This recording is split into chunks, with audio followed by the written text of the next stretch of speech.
ये कोई कहानी नहीं है, ये वो जिंदगी है जो मैं दोहराता हूँ। होने वाली सुबह से ढलने वाली रात तक, हर रोज तुम्हारा मिलना, तुम्हारा रुकना, तुम्हारा जाना, सब कुछ दोहराया जाता है हर दिन।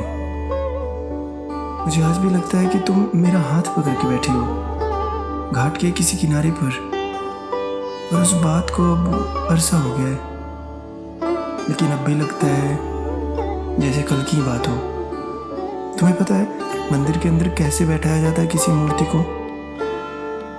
हाँ, उसी तरह जिस तरह कोई एक बैठाता है किसी को अपने दिल में। उनके लिए लाया जाता है माँ गंगा का पवित्र जल, बड़े ही चाव से अर्पण किया जाता है बनारसी साड़ी, भोग लगाया जाता है, मंत्र उच्चारण किया जाता है, यानी वो सब कुछ जो मैंने तुम्हारे लिए किया, वो सब कुछ जो शायद मैं कर सकता था।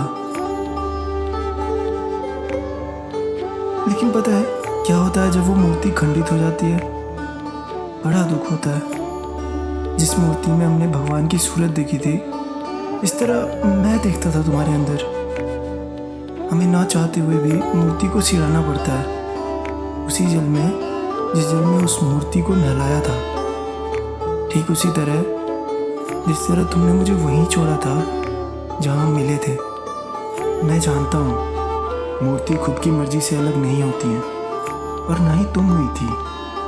वो कुछ था जिसका होना तय था, मूर्ति के खंडित होने जितना।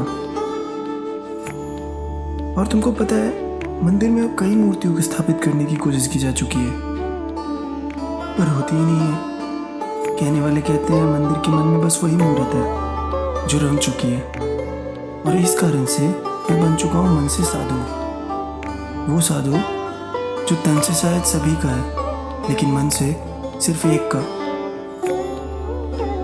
और वो मंदिर और मैं बस यही सोचकर सब्र कर लेते हैं कि वो मूर्ति और तुम हमारे लिए कभी थी ही नहीं। पता है हाल में ही मणिकर्णिका गया था। वहां जाकर मुझे इस चीज का एहसास हुआ कि कुछ भी हमेशा के लिए नहीं होता। चिताओं से उठती लपटें मानो कह रही हो एक दिन मुझ में आकर सबको समाना है। और तभी ये बनारस मुझको इतना भाता है क्योंकि इसको मेरा मोह भंग करना आता है। वो मंदिर और मैं दोनों चाहते हैं कि मूर्ति दोबारा आ जाए, लेकिन मैं और मंदिर दोनों जानते हैं कि ये होना नामुमकिन है।